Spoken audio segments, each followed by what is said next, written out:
નકરા ચોપડા ફાડે કામ ન આવે, પણ થોડું ગણતર હોવું જોઈએ મારા બાપ. મા બાપને વૃદ્ધાશ્રમની અંદર જેટલા મા બાપ બિરાજે છે ને, એ બધા ભણેલા ગણેલાના જ છે હો, જાજા ભાગે. વૃદ્ધાશ્રમ 1 મિનિટમાં બંધ થઈ જાય, પણ ક્યારે દરેક સમાજની અંદર એક નવો કાયદો આવી જાય ને,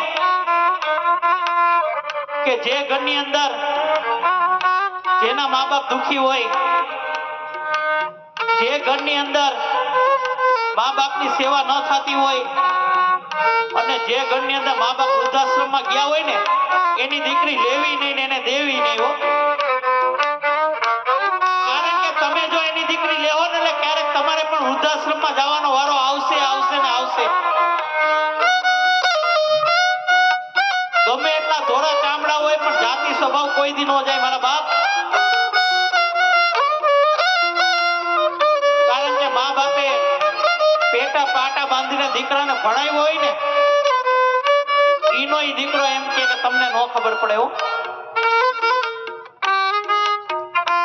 એક અમેરિકાથી વહુ આવી સુધરેલી, જીન્સનું પેન્ટ પહેર્યું, 2 જગ્યાએ ફાટેલું, પેલે ખોરે દીકરાનો જન્મ આપ્યો.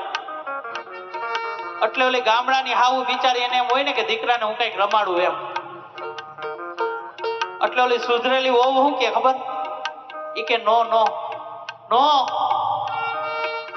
નો નો નો એમ કરતી હતી ને. ગામડાની સાસુમાં કે આ મારે વહુને હું કૂતરું કર્યું છે, આવ આવ કર્યા રાખે. એટલે કે બેનને પૂછ્યું કે અમારી વહુ શું કે તમને છોકરા તેડતા નો આવડે. અને પછી ગામડાની હાહુનો મગજ ગયો, આવડી આપી પેલા તો ઈ કે મને છોકરા તેડતા નો આવડે એમ. માતા મને જવાબ આપજો કે મને છોકરા તેડતા નો આવડે, તું જેની હારે પરણીને આવી એને મોટો કરવા કોણ તારો? તું પરણીને આવી એને કપડા કોણ તારો? મને છોકરા તેડતા નો આવડે એમ. અરે તે તો હજી એક જ ચોકો માર્યો, હું તો આવા 3 ચોકા મારીને બેઠી છું. તું હારા મને છોકરા તેડતા નો આવડે?